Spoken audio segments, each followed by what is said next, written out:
Salsa Erwina akhirnya memberikan klarifikasi terkait keterlibatannya dalam aksi Denmark bergerak yang sempat menuai kontroversi. Ia menegaskan bahwa kehadirannya murni sebagai bentuk dukungan moral, bukan sebagai pengorganisir aksi. Salsa menjelaskan bahwa kegiatan tersebut digagas oleh Persatuan Pelajar Indonesia atau PPI Denmark sebagai solidaritas atas situasi di tanah air. Ia pun baru hadir setelah acara berlangsung tanpa mengetahui detail jalannya aksi. Isu bendera yang diletakkan di kursi disebut terjadi karena keterbatasan aturan di Denmark. Sementara poster bergambar tokoh politik diklaim sebagai inisiatif spontan peserta lain. Lebih lanjut, Salsa menekankan bahwa dirinya tetap objektif terhadap pemerintah. Ia mengapresiasi beberapa langkah Presiden Prabowo sekaligus menyerukan persatuan rakyat agar tidak terpecah oleh isu menyesatkan. Klarifikasi tersebut menuai beragam reaksi netizen yang budiman. Sebagian memberi semangat dan dukungan doa, namun ada juga yang masih menudingnya memiliki kepentingan politik. Di akhir pesannya, Salsa kembali menegaskan pentingnya rapatkan barisan dalam memperjuangkan aspirasi bersama demi kepentingan rakyat.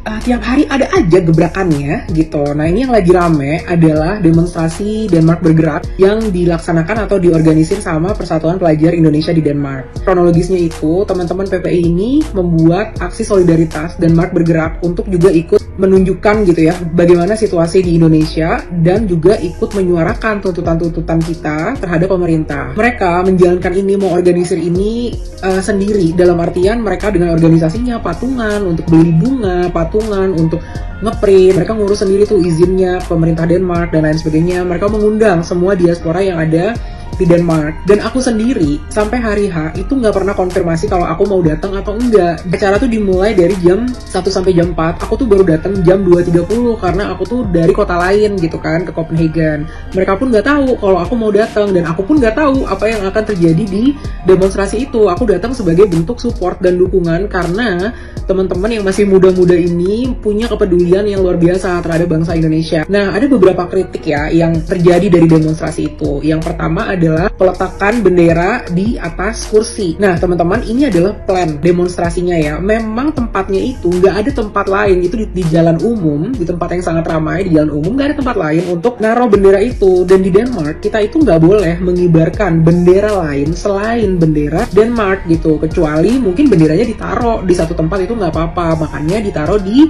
atas kursi sama teman-teman PPI. Jadi tadi itu ya, cara bendera teman-teman saat kita ada di luar negeri, kita mengikuti peraturan yang ada di negeri tersebut. Kalau nggak boleh mengibarkan bendera ya kita nggak mungkin mengibarkan bendera Indonesia. Sama saat kalau turis masuk ke Indonesia, mereka pun harus mengikuti peraturan yang ada di Indonesia. Yang kedua, mengenai adanya poster gitu ya dari Pak Prabowo dan juga Gibran. Nah, itu juga organik. Aku juga nggak tahu siapa yang ngeprint, siapa yang naruh di situ. Aku datang itu acara sudah di tengah-tengah, sudah berlanjut gitu. Jadi aku mau menunjukkan solidaritas aja gitu. Jadi semuanya berjalan secara spontan. Bukan aku yang naruh itu poster di mana, bendera di mana dan lain sebagainya. Itu kebebasan teman-teman yang lain untuk ngeprint, untuk naruh, untuk bawa apapun, untuk menampilkan apapun. Gak ada tuh aku mengorganisir itu harus fotonya Pak Prabowo, fotonya Gibran dan lain sebagainya, itu gak ada ya. Nah, teman-teman, gini loh, yang harus kita apresiasi itu adalah kepedulian dari bangsa-bangsa Indonesia, warga negara Indonesia, bahkan ada beberapa warga negara asing juga yang pernah tinggal di Indonesia yang ikut datang ke acara itu dan peduli sama penderitaan masyarakat Indonesia. Masalah tentang Pak Prabowo, aku nggak mungkin teman-teman datang ke suatu demo terus bilang kalau kamu nggak boleh bawa poster ini, nggak boleh bawa poster itu. Nggak mungkin lah, ini kan demokrasi, jadi semua orang boleh mengaspirasikan apapun. Sama kalau misalkan nih ada teman-teman yang memang merasa kecewa dengan Pak Prabowo, dia bawa poster itu, ya silahkan dia bawa poster itu gitu. Nah, tapi tetap ya teman-teman, ini pendapat pribadiku ya, kita memang harus objektif loh. Banyak banget nih komen-komen yang bilang kalau aku nih ternyata mau makar gitu, aku tuh pengen menggulingkan Pak Prabowo.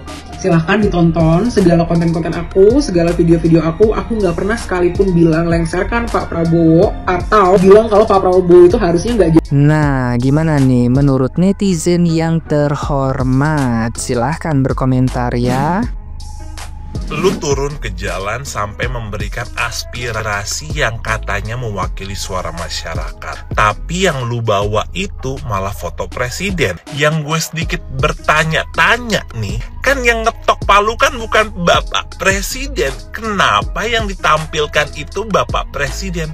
Sekarang pertanyaannya, agenda apa yang lu bawa? Kalau lu berani nih, yang ketok palu kan bukan beliau. Pampanglah foto yang bener-bener menyetujui anggaran tersebut. Kenapa tiba-tiba sekonyong-konyong jadi Bapak Presiden? Agendanya apa, Bu? Tante Salsa, kan kemarin Tante sama pasukan udah sepakat nih fokus ke tuntutan 17+8 aja soal perampasan aset, DPR, aparat. Tapi sekarang kenapa malah orasi sambil pasang foto presiden sama wapres yang digambar-gambar? Itu tulisannya make it phasing louder apa-apa gitu nggak jelas.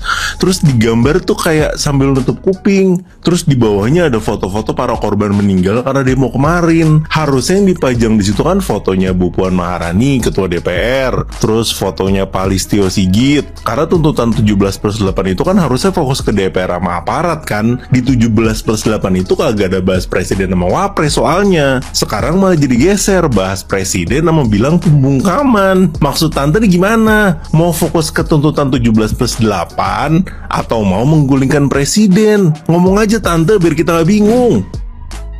Isal bingung sama kakak Salsa Erwina. Awalnya kan ke DPR, kok sekarang jadi ke Presiden Prabowo. Harusnya apapun yang terjadi kita harus mendukung Presiden Bapak Prabowo. Meskipun kemarin aku mendukung Bapak Anies, tapi kan sekarang yang jadi presiden itu Bapak Prabowo Subianto. Kita harus dukung sepenuhnya, Indonesia harus bersatu.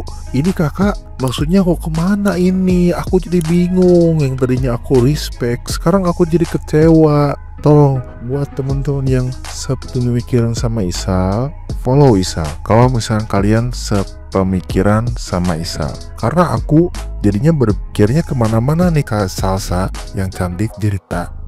Aku takut bikin video ini karena aku mau lulus lagu judulnya maghrib. Salsa Erwina akhirnya membuat klarifikasi lagi terkait dirinya dengan foto presiden serta wapres di Denmark. Jadi intinya dalam klarifikasinya Kak Salsa itu beliau menyampaikan bahwa beliau tidak tahu apapun tentang acara tersebut karena beliau juga sebetulnya tidak mengiyakan kalau akan hadir di acara tersebut, dan beliau juga menjelaskan kenapa bendera bisa ada di kursi, kenapa bisa ada foto Prabowo dan Mas Gibran dan segala macamnya. Itu dia jelaskan di sana. Pokoknya intinya Kak Salsa Erwina itu tidak tahu menau tentang hal tersebut karena acara tersebut sudah disiapkan oleh PPI yang ada di Denmark. Maksud gue pribadi gini ya, ada beberapa hal yang mau gue sampaikan di konten gue yang ini. Tolong kalian dengarkan sampai habis, dan disclaimer dulu, konten ini bukan untuk mendiskreditkan Kak Salsa, bukan untuk menghina, menghujat, apalagi menyampaikan kalau gue tidak menyukai Kak Salsa. Bukan, sama sekali tidak mengarah ke sana. Tapi gue hanya ingin menyampaikan kalau di Indonesia ini sudah tidak ada huru-hara, sudah tidak ada perpecah belahan lagi, sudah tidak ada demo lagi, sudah tidak ada kerusuhan lagi, dan sekarang rakyat malah fokus ke tuntutan 17+8. Tapi dengan adanya postingan kemarin yang Kak Salsa bersama dengan anggota para PPI yang ada di Denmark, dengan Denmark bergerak itu justru malah menimbulkan literasi baru, itu menimbulkan spekulasi baru, itu menimbulkan banyak pemikiran-pemikiran baru, yang dimana pengkubu-kubuan ini jadinya bukan tentang hijau pink lagi, bukan tentang tuntutan 17+8 lagi, tapi ini jadi pengkubu-kubuan terhadap yang pro dengan Kak Salsa dan yang kontra terhadap Kak Salsa. Bahkan gue perhatiin ya, konten gue dengan konten-konten kreator di lainnya yang berkonten sama dengan gue, membahas politik, menyampaikan aspirasi rakyat dan segala macam, itu kena juga. Gue bacain di konten-kontennya. Gue paham banget kalau kalian semua ini memuji Salsa Erwina, kalian semua ini menyukai Salsa Erwina, begitupun dengan gue. Gue juga menyukai Salsa Erwina, gue juga menghargai perjuangan beliau untuk menekan kemarin Ahmad Syaroni, menantang debat dan segala macam, fokus terhadap tuntutan, membantu untuk kembali membersihkan Indonesia, membantu untuk kembali membuat rakyat Indonesia merasakan keadilan. Gue setuju terhadap hal itu dan gue suka dengan Salsa Erwina beserta teman-temannya. Tapi sekarang yang gue baca di kolom-kolom komentar gue dan kolom-kolom komentar teman-teman sesama konten kreator yang kontennya sama-sama gue, itu justru malah terpecahnya itu karena Salsa Erwina itu sendiri gitu loh. Paling lo iri kali sama Salsa Erwina. Halah, mau gimana pun kami semua percaya kepada Salsa Erwina. Mau bagaimanapun Salsa Erwina sudah mewakilkan rakyat. Yang lain baru banget muncul, yang lain pada numpang sama Salsa Erwina dan segala macam. Hey, perlu kalian ketahui ya, Salsa Erwina itu baru muncul ketika dia mengajak Ahmad Syaroni berdebat, dan videonya dia itu viral, ditonton jutaan, belasan juta gitu ya. Bahkan waktu keluarga Kak Salsa Erwina itu katanya hampir diincar. Sedangkan konten gua dan teman-teman konten kreator gua itu selalu menyuarakan suara rakyat dari dulu. Mau tentang kasus apapun, kita selalu menyuarakan suara rakyat yang ingin diwakilkan dan merasa terwakilkan. Kalian ingat kasus Juliana Marins yang waktu dimaki habis-habisan oleh orang luar negeri, dijelekan habis-habisan, negara Indonesia di benar-benar jelek sekali di mata mereka? Ingat? Kalian ingat masalah PPATK kemarin membekukan banyak rekening rakyat Indonesia? Kalian ingat konten tentang Kamboja, Thailand yang segala macam yang tentang perjualbelian manusia? Kalian ingat Kang Deddy Mulyadi dengan barak militernya melawan banyak elit, melawan banyak pemerintahan yang tidak setuju, yang kontra terhadap Kang Deddy Mulyadi? Kalian ingat anggota-anggota DPR yang dari dulu banyak sekali gebrakannya terhadap rakyat Indonesia? Kalian ingat tentang Ibu Sri Mulyani yang ini, yang itu dan segala macamnya? Ingat di mana Salsa Erwina saat itu. Jadi gue yakin gue dan teman-teman konten kreator gue yang lain juga tidak sama sekali merasa iri terhadap Salsa Erwina yang tiba-tiba muncul, yang tiba-tiba ngajak Ahmad Syaroni debat, tiba-tiba bikin tuntutan 17+8, tiba-tiba Salsa Erwina mendapatkan atensi publik yang sangat ramai. Gue yakin gue dan teman-teman gue itu tidak merasa iri sama sekali dan tidak menunggangi Salsa Erwina sama sekali dan tidak tidak pansos sama sekali sama Salsa Erwina, karena kita semua pun memiliki niche masing-masing, kita memiliki konten masing-masing dan kita tidak ditunggangi oleh siapapun. Jadi buat kalian yang tetap mendukung Salsa Erwina, silahkan kalian dukung Salsa Erwina tanpa harus menjatuhkan konten kreator yang lain dan bilang kalau mungkin mereka iri, mereka ditunggangi siapa, mereka ini, mereka itu. Bukan begitu. Justru menurut gua konten-kontennya Salsa Erwina itu yang dari awal bukan konten politik, tapi konten tentang psychology, tentang emotion intelligence, tentang KDRT, tentang keluarga, tentang self reminder, tentang apapun itu, tentang pokoknya konten tentang motivasi lah, bukan dari awal kontennya politik. Sedangkan kalau kalian lihat di konten gue di akun ini, semua dari awal konten gue itu kontennya tentang politik, ada yang tentang artis, ada yang tentang politik, ada yang tentang apapun itu segala macam. Jadi dari awal memang gue bersama teman-teman konten kreator gue yang lain,